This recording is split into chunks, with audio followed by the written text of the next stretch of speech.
Meu nome é Mônica Santos de Oliveira, sou psicóloga desde 1984. Quando eu me formei, o meu foco era esporte. Em 86 eu tive um filho que chama Pedro Ivo, que já nasceu muito diferente, mas a gente não sabia o que era.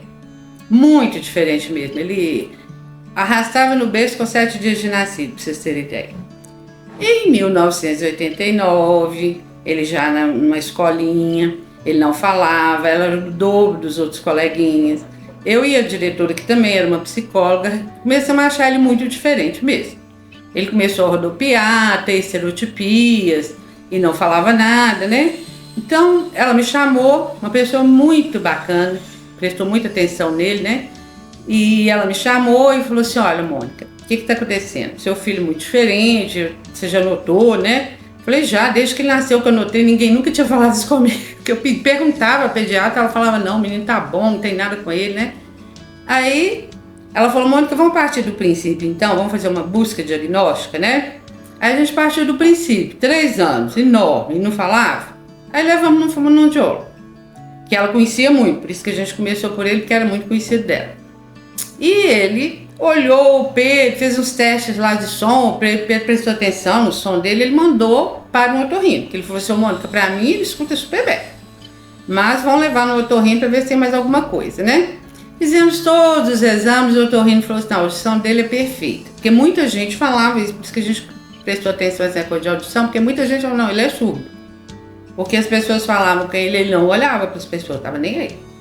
Aí eu falava, gente, eu tenho certeza. Essa diretora também, a Margarete, falava a mesma coisa.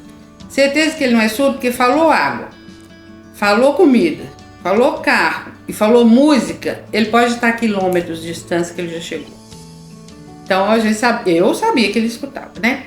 Aí voltamos lá no fonoaudiólogo. O fonoaudiólogo falou, Mônica, eu estou desconfiado do negócio que eu não vou falar não, porque é uma coisa rara, não é minha especialidade, mas eu vou te mandar numa amiga que eu acho que ela vai te ajudar. É uma psicóloga. Essa psicóloga, acho que ela chamava Maria Luísa, eu não me lembro o nome dela. Ela tinha feito uma especialização em autismo na Inglaterra. Aqui em BH quase ninguém sabia bem sobre autismo, né? E ele desconfiou que era autismo, por isso que mandou lá, né? Quando eu cheguei lá com o Pedro, eu fui entrando, ela virou para mim e falou assim, ele é autista. Gente, eu não caí para trás porque era duro o chão. Que a gente leva um susto horroroso. Eu já tinha ouvido falar em autismo, assim, uma doença grave, rara, nos livros de neurologia que eu estudei, falava isso. Eu falei, mas foi cair bem na minha cabeça esse negócio grave e raro, né? Mas aí ela falou comigo que tinha tratamento, ela se dispunha a tratar e coisa e tal. Só que assim, foi naquela época que a inflação era galopante aqui no Brasil, né? E ela cobrava em dólar. E o tipo de tratamento dela, assim, de uma certa forma me estranhou um pouco, porque, assim, segundo ela tinha que me separar do Pedro o mais possível, porque eu estava interferindo no estado dele. A psicanálise antigamente, ela falava isso, assim, a mãe do autista, ela tem a culpa, responsabilidade, porque é ela que faz o menino ficar assim.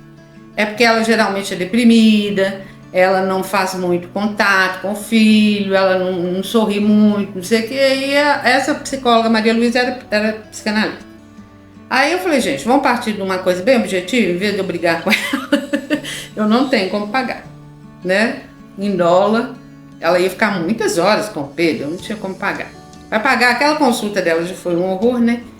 Aí eu voltei para a escolinha, até a da psicóloga lá, né? Que estava muito interessada, né? Se demonstrou muito interessada. Ela falou, Mônica, eu também não sei nada sobre autismo, mas nós vamos começar a trabalhar com o Pedro, nós duas. Já que nós não sabemos nada, nós estamos igual. Nós estamos com muita vontade, se é psicóloga eu também, vamos descobrir o que a gente faz.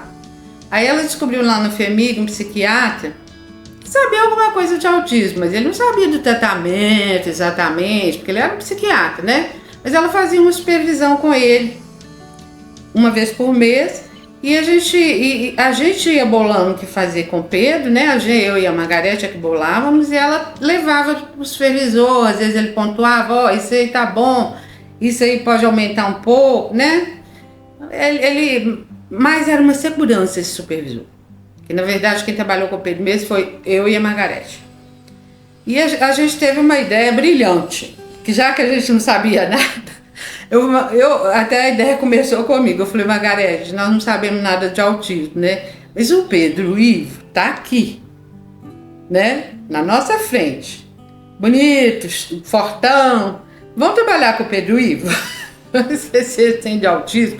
Não que a gente deixe o diagnóstico para trás, né? Vamos trabalhar com ele do jeito que ele é, né? Eu não quero que o Pedro seja um menino comum, porque ele não é. Mas vamos trabalhar com essas deficiências todas dele, as estereotipias, né? Vamos tentar aproximar dele, entender por que ele roda tanto, que ele rodava o dia inteiro.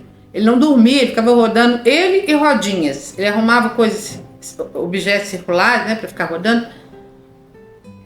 E assim, ele não falava, não olhava pra gente. Então, quer dizer, na verdade, quando a gente falava olhar o Pedro Ivo, é olhar o Pedro Ivo mesmo, que ele não era um menino comum de 3 anos. Não tinha nada a ver com aqueles outros coleguinhas dele, né?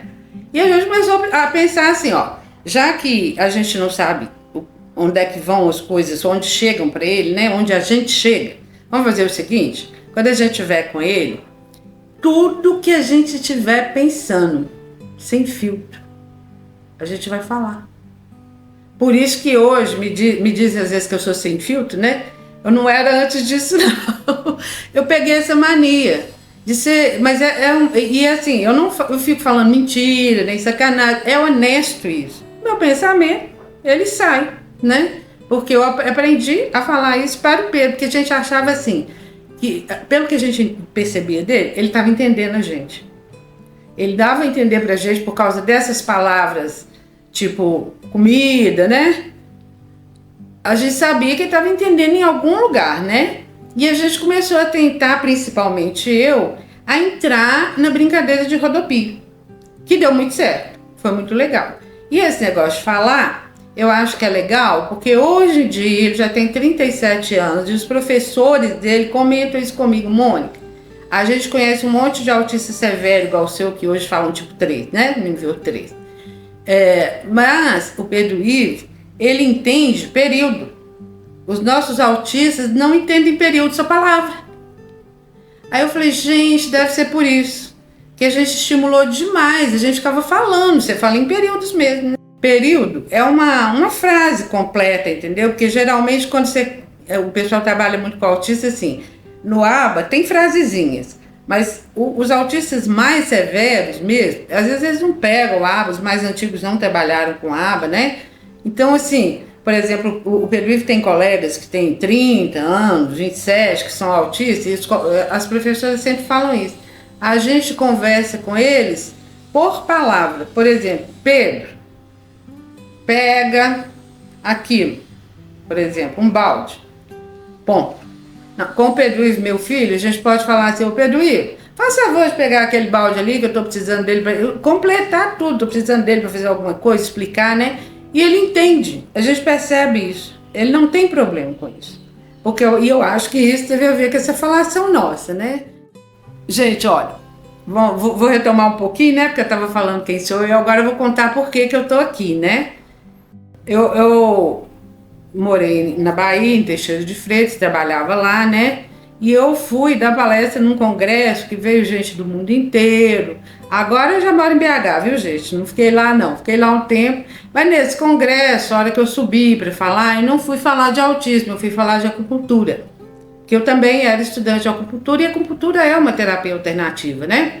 E o congresso era disso. Aí quando eu subi no palco, primeira vez que eu ia falar assim no palco, eu comecei a tremer, a suar, que eu pensei que eu ia morrer, assim, eu descompensei. Aí eu virei pro público e falei assim, gente, eu vim para falar de acupuntura, viu?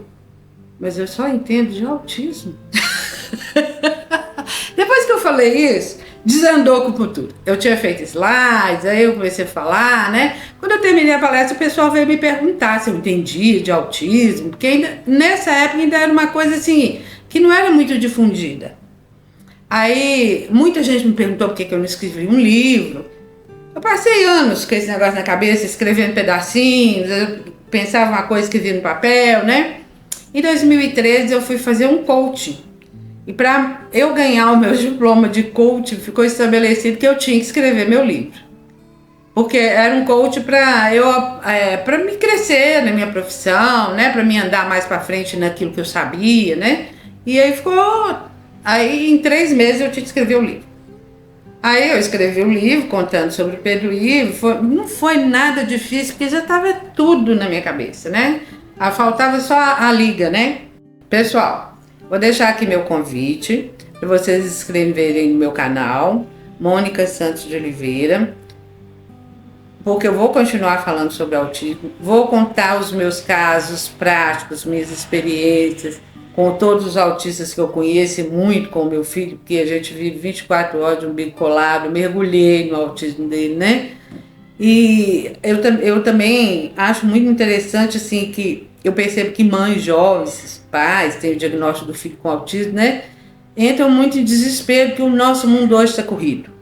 Então, vamos procurar uma pessoa mais velha, mais experiente, que vai pôr um pingo nesse i da correria. Aguardo vocês.